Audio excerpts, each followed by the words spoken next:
Bonjour bien-aimés dans le Seigneur, je bénis Dieu pour cette grâce qu'il nous a encore accordée ce matin de se lever en pleine forme, de commencer notre journée par la prière. Bien-aimés, nous allons nous exhorter dans le livre des Actes des Apôtres, le chapitre 26, du 21 au 28e verset. Je lis au nom de Jésus.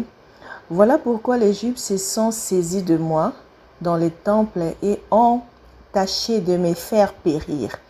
Mais grâce au secours de Dieu, j'ai subsisté jusqu'à ce jour, rendant témoignage devant les petits et les grands, sans m'écarter en rien de ce que le prophète et Moïse ont déclaré devoir arriver. Savoir que Jésus-Christ souffrirait et que ressusciterait le premier d'entre les morts. Il annoncerait la lumière au peuple et aux nations. » Je saute de lui aussi le 28. Et Agrippa dit à Paul, « Tu vas bientôt me persuader de devenir chrétien. » Paul répondit, « Que ce soit bientôt ou après, que ce soit tard, plaise à Dieu que non seulement toi, mais aussi tous ceux qui m'entourent aujourd'hui, vous deveniez tel que je suis, à l'exception de ces liens, bien sûr. » Bien-aimés, nous allons partager sur demeure en Christ à tout prix. Pourquoi nous devons demeurer en Christ à tout prix? Parce que la vie de Paul est un grand enseignement pour nous chrétiens d'aujourd'hui. Parce que lorsque tu deviens chrétien, bien-aimé, le monde ne t'aimera pas parce que tu as quitté du monde pour vivre comme Christ. Donc, il y a des choses que tu n'es plus appelé à faire. C'est pourquoi tous ces temps-ci, nous sommes en train de nous exhorter à être forts dans les tribulations, à endurer les persécutions, les épreuves, parce que c'est cela qui nous renforce et qui nous rend inébranlables, comme dit la Bible. Ici, nous voyons que toute la vie de Paul avait été bouleversée lorsqu'il avait fait la rencontre de Jésus-Christ à Damas. Bien-aimé, depuis le jour-là, il avait perdu sa vie. 3 jours après, lorsqu'il retrouve la vie, Ananias lui rappela sa mission sur la terre. Parce que lorsqu'il avait vu le Seigneur Jésus-Christ, il lui avait dit, « Je ferai de toi mon serviteur. » Alors, à Acte 22, versets 14 à 16, Ananias lui rappelle comment Jésus-Christ t'a destiné à connaître sa volonté, à voir juste et à entendre les paroles de sa bouche, car il devra servir de témoin auprès de tous les hommes, des choses qu'il a vues et entendues. Bien-aimé, lorsque tu te repens, lorsque tu deviens enfant de Dieu, la première chose, c'est que le Seigneur veut que tu sois un témoin vivant. Parce que des choses que tu as vécues toi-même, les épreuves que tu as été toi-même éprouvé, lorsque tu sors de là, la Bible dit, les épreuves produisent la patience, une forte endurance. Tu seras à même de l'exprimer aux autres et de leur montrer comment endurer dans des situations telles que tu as passées. C'est pourquoi Jésus-Christ avait dit à Paul, tu seras mon témoin, tu diras tout ce que tu as vu. Bien-aimé, si Paul n'avait pas dit tout ce qu'il avait vu, si les apôtres n'avaient pas dit qu'ils avaient vu Jésus ressuscité, on ne saurait pas que la promesse qui a été donnée était accomplie. C'est pourquoi, bien-aimé, après cet rappel, Paul ne s'est pas tardé. Il s'est fait baptiser, il a été lavé de ses péchés et il a reçu le don du Saint-Esprit parce qu'il était baptisé aussi du Saint-Esprit. Bien-aimé, j'insiste toujours que si tu n'es pas baptisé du Saint-Esprit, tu ne pourras pas surmonter les tribulations ni les épreuves. Parce que si on voit Paul endurer, regarde la vie de Paul, depuis le jour où il a croisé Jésus-Christ à Damas, il n'est plus resté le même. Après être baptisé, direct les tribulations commençaient à le suivre. On le suivait de partout par les Juifs qui ne voulaient pas se convertir pour le tuer parce qu'on a dit de lui qu'il était un traître. On commençait à lui injurer, à raconter des choses absurdes sur lui. Et il a fait tout ce temps-là en train de... Il a parcouru un long moment en train de fuir, mais ne cessant pas de prêcher la bonne nouvelle, de gagner les âmes. Et puis un jour, on l'arrêta. Il commence maintenant le parcours des prisons. Il allait de prison en prison.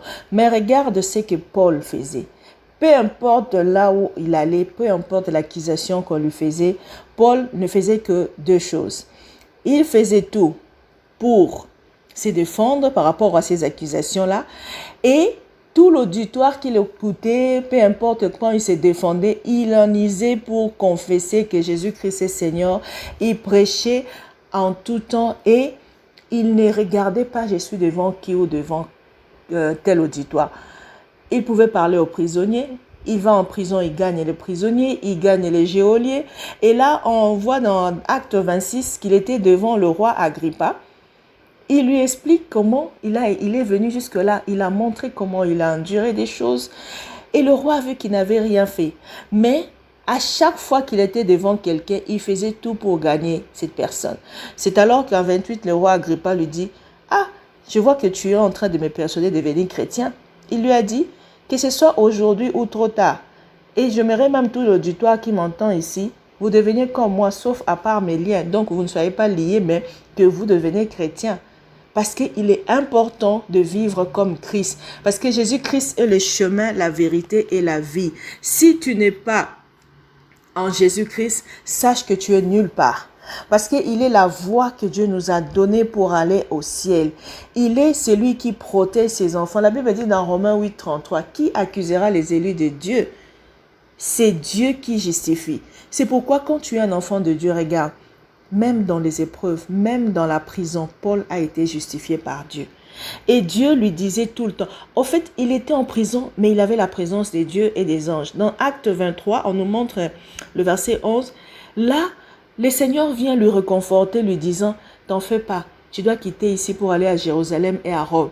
Donc, les moyens maintenant qu'il utilise pour qu'il aille prêcher, c'est les moyens des liens, c'est les moyens des arrestations, des moyens des coups. Bien aimé, combien c'était dur, mais Paul n'avait jamais lâché. C'est pourquoi, bien aimé, nous devons haïr le monde. Nous devons haïr le monde et savoir que le salut est en Jésus-Christ. C'est pourquoi la Bible dit dans Jean 3,16, « Car Dieu a tant aimé le monde qu'il a donné son Fils unique, afin que quiconque croit en lui ne périsse point, mais qu'il y ait la vie éternelle. » Peu importe les tribulations, peu importe l'échec, peu importe la douleur, peu importe la maladie, bien-aimé, si tu crois en Jésus-Christ, si tu endures parce que tu endures pour la foi en Jésus-Christ, tu ne périras point. Personne ne pourra faire tomber un de ses cheveux, comme le dit la Bible, si Dieu n'a pas permis. C'est pourquoi nous devons garder la foi. Les temps arrivent, les temps de tribulation, les temps durs, mais sans la foi, personne ne pourra voir le royaume des cieux. C'est pourquoi la Bible dit, à partir des gens, le royaume des cieux appartient à ceux qui sont violents. Parce que Dieu a déjà tout planifié. Il regarde, même les Juifs, Paul et tous les prophètes, ils ont commencé à prêcher aux Juifs parce que le salut était venu pour eux. On les a prêchés. Ils s'assuraient que tous attendent la parole de Dieu. Afin que personne ne dise, oh non, moi, j'ai pas fait ça. Même ceux qui étaient morts, Jésus qui s'est allé les prêcher.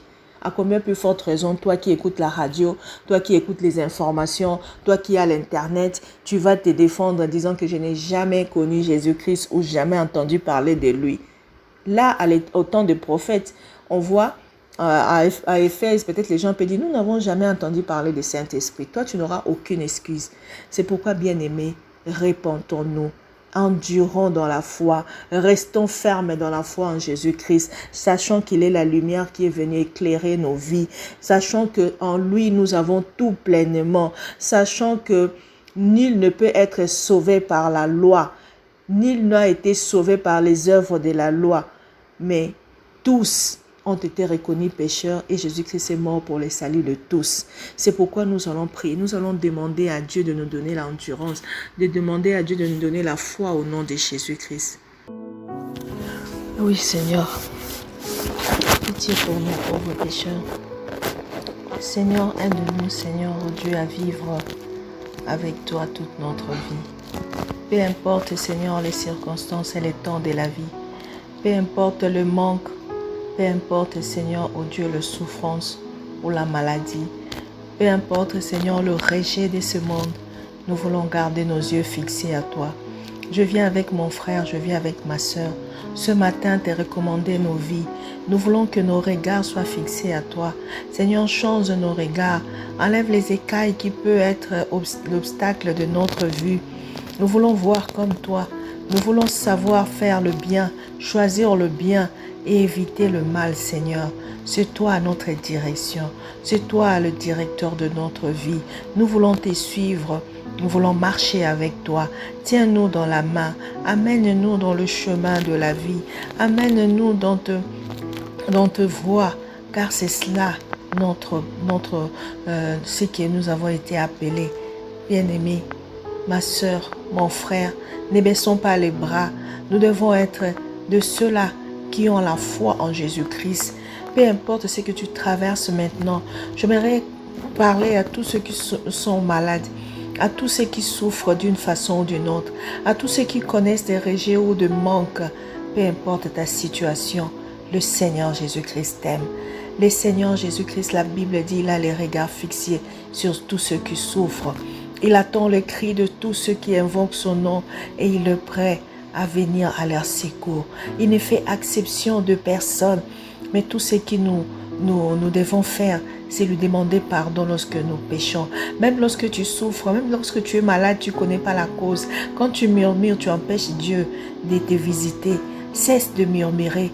Dis à Dieu, Seigneur Jésus, peu importe ce que je vis, peu importe ce que je manque, je te demande pardon pour toutes les fois que je murmurais.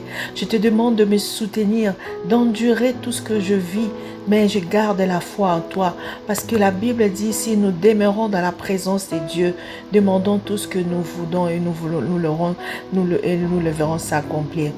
Bien-aimé, Jésus-Christ est là pour nous. Jésus-Christ veut notre bien, mais il peut passer par les tribulations, par la douleur, par la maladie, pour nous enseigner des choses que nous ne comprenons pas. C'est pourquoi on dit les voies de Dieu sont incomprises, bien-aimé. Mais si tu restes avec lui, il te montrera le chemin. C'est pourquoi nous revenons à lui. C'est pourquoi nous voulons nous attacher à lui. C'est pourquoi nous sommes là pour lui et nous voulons vivre pour lui. Oh Seigneur, viens régner dans nos vies, viens régner dans nos maisons, viens régner cette journée dans la vie de tous tes enfants. Peu importe ce qui se passe dans les nations, les problèmes, les douleurs, les maladies, Seigneur, nous voulons demeurer dans tes mains. Car dans la prunelle de ton œil, Seigneur, nous ne serons pas atteints. Prends soin de nous, Seigneur Jésus. Prends soin de ceux qui souffrent. Guéris ceux qui sont malades. Donne, Seigneur, des enfants, tous ceux qui n'ont pas d'enfants. Donne la santé à tous ceux qui n'ont pas. Donne, Seigneur, oh Dieu, de quoi survivre tout le jour. Car ton amour pour nous, c'est que nous te demandons le pain quotidien. Oh Seigneur, chaque jour, regarde les besoins de mon frère. Chaque jour, regarde les besoins de ma soeur. Et donne les désirs de tes enfants, afin que nous ne soyons pas tentés à regarder à ce que offre le monde. Donne-nous des yeux fixés à toi, car tu es le pain qui est descendu du ciel. Ce pain, lorsque nous le mangeons, nous n'aurons plus faim. Tu es le pain de vie. Tu es venu nous donner l'eau de vie. Tu es venu nous donner, Seigneur, ce qui est éternel, ce que nous ne devons pas endurer pour l'avoir. Tu es venu nous donner tout gratuitement. C'est pourquoi tu nous appelles à acheter même ceux qui n'ont pas d'argent. Car en toi, Seigneur, tout le monde a tout ce qu'il veut. Merci, Seigneur Jésus, pour la vie. Merci pour la santé. Merci pour le souffle de vie. Merci, Seigneur, pour tout ce que tu fais chaque jour pour nous. Car demain sera meilleur qu'aujourd'hui. Car demain sera meilleur qu'aujourd'hui. Je bénis mon frère, je bénis ma soeur. Je bénis tout ce que nous touchons, tout ce que nous mangeons. Je bénis tout le fruit de notre travail. Ceux qui travaillent dans leur intelligence, la sagesse, des biens, Seigneur, ô Dieu, appliqués. Travailler. Oh Seigneur, je prie pour tous les hommes de Dieu, tous les servantes et serviteurs, que tu puisses leur donner la sagesse de communiquer, Seigneur, oh Dieu, la vie à tes enfants. Oh Seigneur, merci. Merci de nous apprendre à appliquer ta parole. Merci de nous apprendre à communiquer ta parole. Merci Seigneur, oh Dieu, de cette belle journée que tu nous donnes. Que tout lieu foulera la pointe de nos pieds nous soit donné en possession. Que tout ce que nous allons toucher ou manger soit pour la gloire de ton nom, sanctifié au nom de Jésus. Je bénis tous ceux qui sont, Seigneur, en train de prier avec moi en ce moment. Que leur vie ne reste pas le même au nom de Jésus-Christ. Amen.